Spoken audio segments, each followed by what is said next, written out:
Hello everyone, उम्मीद है आप सब बच्चे बहुत अच्छा कर रहे होंगे। कल हमने एक वीडियो डिस्कस किया था जिसमें क्लास 10th और 9th के एमसीक्यूज हमने लिए थे। आज फिर हम ले रहे हैं ये वाली जो वीडियो है, ये उन बच्चों के काम आएगी जिसमें भी क्लास 10th का मैथ्स का सिलेबस यूज हो रहा है। स्पेशली जो 10th के बच्चे बोर्ड का एग्जाम दे रहे हैं उनके यहाँ एमसीक्यूज रहेंगे 20, तो उसमें भी आपके लिए यूजफुल है। दूसरी चीज ये है कि जो 10th के बेस पे एंट्रेंस देते हैं, 11th एंट्रेंस देते हैं जामिया अलीगढ़ का या डिप्लोमा पॉलिटेक्निक का देते हैं, उनके लिए भी है। प्लस जो सीयूईटी के एग्जाम्स होंगे या एमबीए के लिए, अगर एलएलबी की हम बात करें, एमबीए की बात करें, उनके लिए भी ये वीडियो यूजफुल रहेगा। तो ये क्वेश्चन आपके सामने है, the HCF of 96 and 404 is.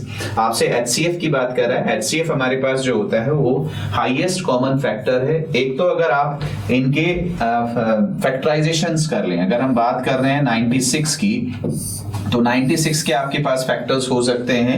2 से अगर आप करेंगे तो 48 आएगा। मैं अभी इसका दूसरा मेथड भी आपको बताऊंगा। 2 से अगर आप करेंगे 24 आएगा। 2 से अगर आप करेंगे तो हमारे पास जो है ये 12 आ जाएगा। 2 से अगर आप करेंगे तो 6 आएगा, और 2 से अगर आप करेंगे तो 3 आएगा। तो 2 2 जा 4, 2 जा 8, 2 जा 16, 2 जा 32, 3 जा, तो ये आपके पास फैक्टर्स हैं।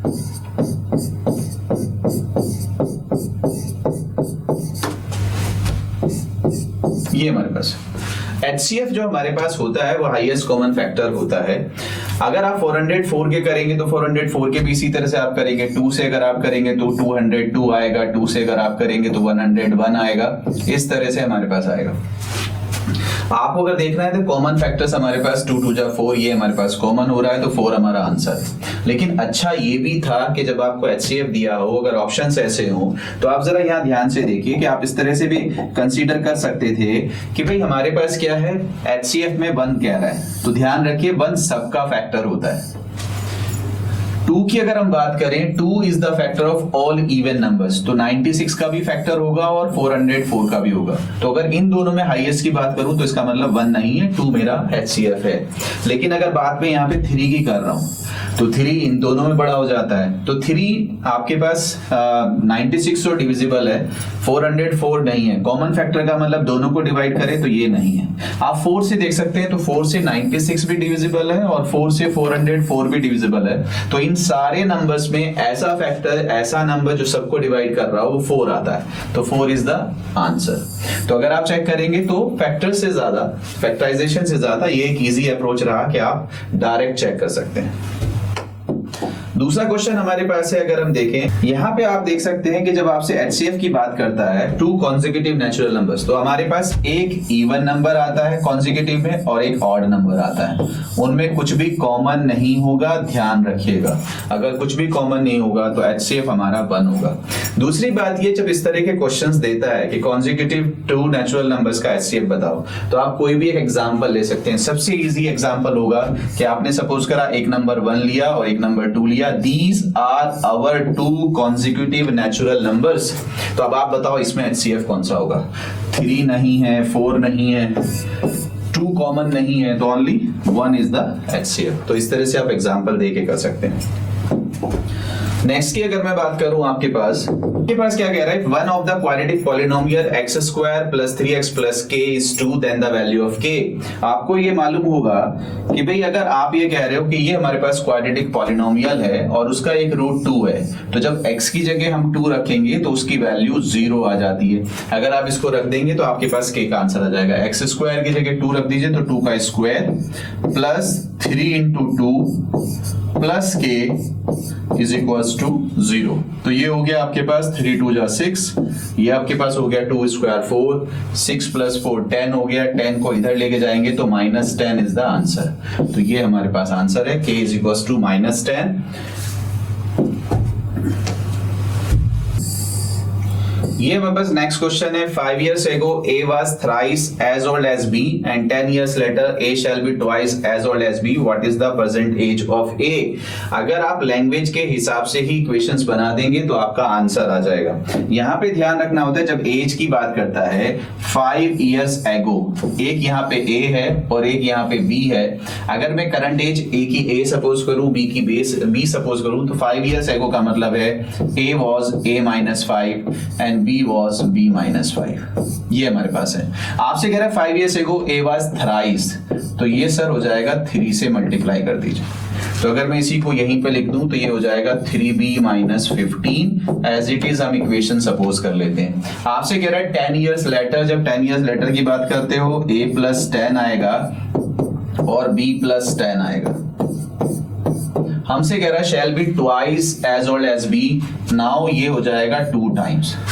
अगर आप इसको मल्टीप्लाई करेंगे तो ये आपके पास आ जाएगा 2b plus 20, ये हमारे पास आ जाएगा। अगर आप यही दो इक्वेशन कंसीडर कर लें कि ये a minus 5 a plus 10 है, माइनस कर दीजिए तो ये कैंसिल हो जाएगा, -5 -10 -15 हो जाएगा और 3b minus 2b b आ जाएगा और ये हम पास -35 आ जाएगा। -35 को इधर ले आइए, 35 minus 15 20 आ जाएगा। तो b is equals to 20 हमारा आंसर है। आपसे कह रहा था what is the percentage of a मुझे निकालना है, b को यहां रख दीजिए तो ये हो जाएगा 60 minus 15 45। यहाँ पे आपके पास था 5 जाके प्लस हो जाएगा 45 plus 5 50। तो आपके पास a की जो वैल्यू है वो 50 आएगी। चेक कर लीजिए, ये 20 है, ये 60 है, ये 50 है, ये 40 है, तो आंसर इज 50। तो इस तरह से आप कंसीडर कर सकते हैं। नेक्स्ट क्वेश्चन जो हमारे पास दिया हुआ है, ये आपके पास एक क्वेश्चन है for ax square plus bx plus c is equals to 0, which of the following statement is wrong. तो आपको रॉन्ग स्टेटमेंट बताना है। हमसे कह रहा है b square minus 4ac is perfect square, the roots are rational. ये बात सही है कि अगर हमारे पास ये परफेक्ट स्क्वायर हो जाता है तो हमारे रूट्स रैशनल हो जाते हैं, यानी कि अंडर रूट में रूट्स नहीं आते। अगर अंडर रूट में आते हैं तो इरैशनल होते हैं। तो ये वाला स्टेटमेंट सही है। दूसरा आपसे कह रहा है b square is equals to 4ac, the roots are real and equal. ये बात भी सही है। b स्क्वायर माइनस 4ac अगर 0 होता है तो आप कहते हो roots are real and equal. 4ac को इधर ले जाएंगे तो यही हो जाएगा b square equals to 4ac। ये भी स्टेटमेंट सही है। if b square minus 4ac is negative, no real roots exist. तो यहां पे भी सही है कि अगर b स्क्वायर माइनस 4ac आपको पता है लेस देन 0 होता है तो नो रियल रूट एग्जिस्ट करते हैं। तो ये वाला स्टेटमेंट भी सही है। तो लास्ट क्या कह रहा है, b square is equals to 4ac, the roots are real and equal. ऐसा नहीं है, roots are real and equal होते हैं। ये हमने ये दिया था कि अगर b square equals to 4ac the roots are real and equal, b square equals to 4ac the roots are real and unequal. तो इन्हीं दोनों में से एक गलत होना था। तो ऊपर वाला सही है, नीचे वाला हमारा रॉन्ग स्टेटमेंट है। तो ऑप्शन जो हमारा आएगा वो ऑप्शन हमारा यही आएगा, यानी कि अगर हमें टिक करना है तो D option is right as per this. तो स्टेटमेंट रॉन्ग है, डी ऑप्शन। इजी सा क्वेश्चन दिया हुआ है आपसे क्या कह रहा है कि name of the longest side in a right angle triangle. सब बच्चों को पता है कि भाई जो बड़ा एंगल जिसका होगा उसके सामने वाली साइड बड़ी होती है। तो सबसे बड़ा जो एंगल होता है वो राइट एंगल होता है। तो राइट एंगल की जो सामने वाली साइड है वो हमारे पास होती है हाइपोटेनस। तो hypotenuse is the longest side in a right angle triangle.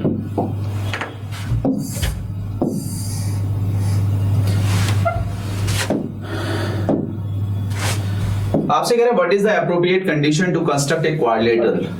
देखिए यहाँ पे हमारे पास क्या होता है, अगर आपको ये कंस्ट्रक्शन पे बेस्ड क्वेश्चन दे दिया, कंस्ट्रक्शन पे बेस्ड क्वेश्चन बनते नहीं है एमसीक्यूज में, लेकिन जब बनाने पे एग्जामिनर आए तो वो कुछ भी आपसे पूछ सकता है। तो आपसे कह रहा है क्या कंस्ट्रक्ट, एक्चुअली होता क्या है, अगर आपको ट्राइंगल बनाना है तो ट्राइंगल बनाने के लिए 3 चीजों की जरूरत होती है।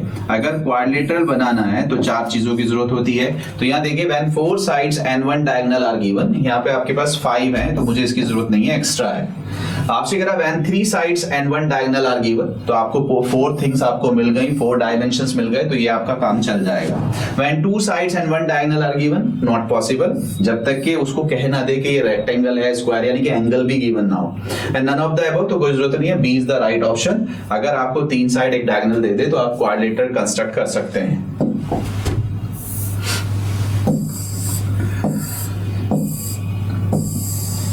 अब जैसे यहां हमारे पास दे रहा है कि to construct a square we need to know all the interior angles. अगर आपको कंस्ट्रक्शन करना है तो कंस्ट्रक्शन करने में सिर्फ एंगल से काम ना चलेगा। आपको पता है कि भाई स्क्वायर है तो एंगल आपको मिल गया है, सिर्फ इंटीरियर एंगल से तो रेक्टेंगल भी बन सकता है, तो ये नहीं है। Only one interior angle, no square जब उसने कह दिया तो ऑल एंगल्स आर हैविंग, मतलब हमें पहले से पता है। Only one side of length, बिल्कुल सही बात है, अगर आप ये भी करेंगे तब भी काम चल जाएगा। ऑल द साइड्स लेंथ जरूरत नहीं है, वन साइड की। भाई सीधी सी बात है, अगर आपसे कह दिया जाए 4 सेंटीमीटर साइड का स्क्वायर ड्रॉ करिए तो आप आराम से कर सकते हैं। आपने 4 सेंटीमीटर लिया, आपने यहाँ 90 डिग्री किया, 4 सेंटीमीटर कट कर दिया, यहाँ 90 डिग्री किया, 4 सेंटीमीटर इसको मिला दिया, स्क्वायर बन गया। तो सिर्फ आपको एक साइड की लेंथ दी, उससे आपको सारा पता है, क्योंकि ऑल साइड्स इक्वल है और एंगल पता है। तो यहां से हमारे पास आ जाए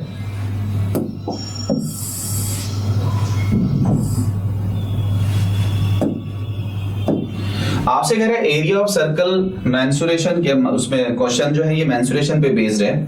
on increasing the diameter of the circle by 40% its area will increase by. ये बहुत छोटे छोटे से क्वेश्चंस होते हैं और हमेशा पूछे जाते हैं कि अगर किसी साइड को बढ़ा दिया जाए, रेडियस को बढ़ा दिया जाए तो क्या वो होगा। तो आपका सबसे आसान तरीका यह है, ध्यान रखना, on increasing the diameter of the circle by 40%। अगर आप 40% इंक्रीज कर रहे हो तो ध्यान रखना, अगर डायमीटर 40% बढ़ रहा है तो रेडियस भी 40% ही बढ़ेगा।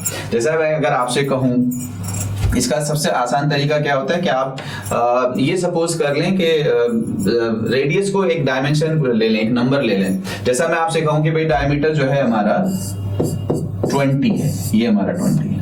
आप जरा मुझे बताओगे इसका 40% कितना होगा। इसका जो 10% है वो 2 है, तो 40% होगा 8। तो ये जो इंक्रीज होके आएगा 40%, ये आएगा 28। ये मैं सिर्फ आपको करने के लिए बता रहा हूं, अदरवाइज सीधा भी कर सकता हूं। तो रेडियस होगा 10, रेडियस अगर 10 होगा तो 40% इंक्रीज करके ये हो जाएगा 40। तो अगर आप इसका ही हाफ कर लें तब भी हो जाता है, इसका भी हाफ। तो खैर अगर हमारी रेडियस 10 थी तो एरिया हो जाएगा पाई आर स्क्वायर, यानी कि 100 पाई। और अगर आपने 14 का स्क्वायर कर दिया, पाई 14 का स्क्वायर, तो 14 का स्क्वायर होता है 196। तो ये हमारे पास आ जाएगा 196। पहले आपका 100 था, अब आया है 196, तो आपके पास 96% इंक्रीज हुआ है। ये आंसर है। तो सबसे आसान तरीका होता है, जब भी इस तरह का क्वेश्चन दे तो आप डायमेंशंस 1 में भी ले सकते हैं। मैंने 100 लिया जिससे कि आपको समझ में आ जाए, बिकॉज 100 पे जो हम काउंट कैलकुलेट करते हैं उसी को परसेंटेज कहते हैं।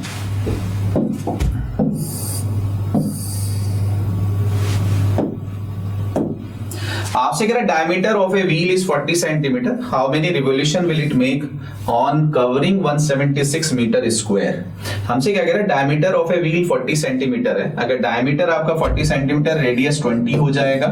एक रिवोल्यूशन में वो अपने सर्कमफ्रेंस के इक्वल कवर करेगा, तो आपका वो हो जाएगा 2 पाई आर स्क्वायर।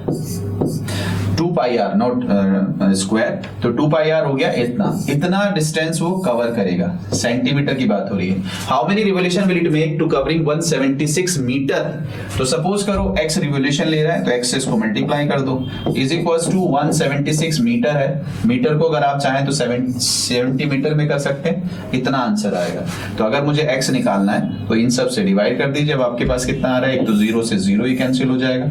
आपके पास क्या रह जाएगा, 176 into 7 upon 2 into 22। 2 से अगर कैंसिल करेंगे तो 2 8 जा 16 and again 2 8 जा 16, 22 से अगर करेंगे 4 7 जा 28। ये हमारे पास है। हमने किसी और चीज को मिस किया है, यस, यहाँ पे एक 0 था, बिकॉज एक 0 हमारा बचा था। तो हमारे पास क्या आएगा 280। और किसी को हमने मिस किया है, यस, एक 2 और था हमारा, तो इस 2 से हम डिवाइड करेंगे तो ये हो जाएगा 140। तो आपके पास जो रिवोल्यूशन आएंगे वो आएंगे 140। डायरेक्ट अगर आप करना चाहें तो डायरेक्ट आप इस तरह से कर सकते थे कि भाई जो भी आपके पास, जो आप डिस्टेंस कवर कर रहे हैं 176 upon circumference 2 pi R, 22/7, R हमारा हो गया 40। अगर सेंटीमीटर को मीटर में करेंगे तो मल्टीप्लाई बाय 100 जैसे भी। तो ये इतने रिवोल्यूशंस थे, इनको आप कैलकुलेट करेंगे तो आंसर आएगा 140। एक और क्वेश्चन हम ले लेते हैं, what is the cube of 2a। अब ये मैं अक्सर कहता हूं कि भाई एग्जाम्स के अंदर भी क्वेश्चंस रॉन्ग हो जाते हैं, तो उस पर ज्यादा दिमाग नहीं लगाया करते। जामिया पॉलिटेक्निक का पेपर है, डिप्लोमा इंजीनियरिंग का, लेकिन यहाँ ये गलती है। क्या गलती है कि what is the cube of 2a, तो ये नहीं होना चाहिए था, यहाँ होना चाहिए था what is the volume of a cube of side 2a।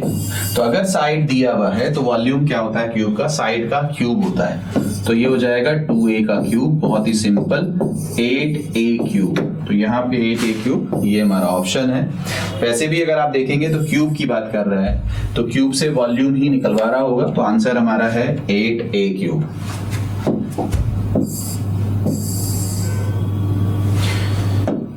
ये हमारे पास क्वेश्चन है, आपसे कह रहा है area of A triangle with base b and height h। बहुत ही सिंपल, एरिया ऑफ ट्राइंगल होता है हाफ बेस इनटू हाइट। तो हाफ बेस इनटू हाइट हमारे पास ये ऑप्शन है। आपसे कह रहा है area of the square with side length of a। अगर आपको स्क्वायर का एरिया निकालना है और साइड a है तो वो a स्क्वायर होता है। सिंपल फॉर्मूला ही आपसे पूछा हुआ है, तो a स्क्वायर इज d। तो बहुत इजी क्वेश्चन इस बार पूछे गए थे।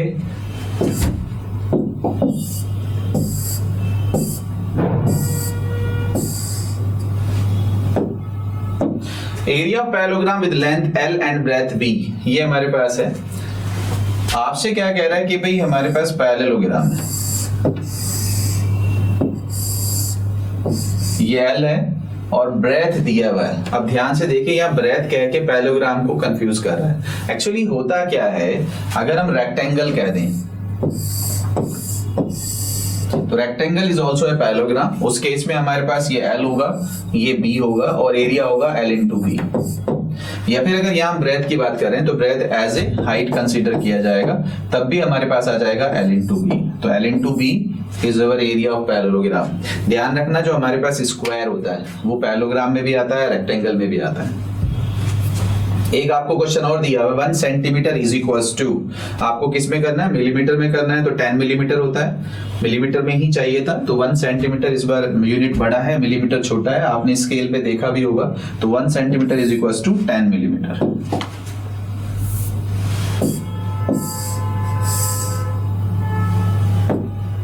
Surface area of a cube of edge, total surface area की बात हो रही है। 6 फेस होते हैं, सारे के सारे आपके पास स्क्वायर होते हैं, तो 6a square. Surface area of cube, answer is 6a square, not 4a square. ध्यान रखना, वो लैटेरल सरफेस एरिया या लैटेरल सरफेस एरिया की बात होती है। जब भी आपसे सरफेस एरिया पूछेगा तो हमेशा ध्यान रखना है आपको टोटल सरफेस एरिया ही निकालना है।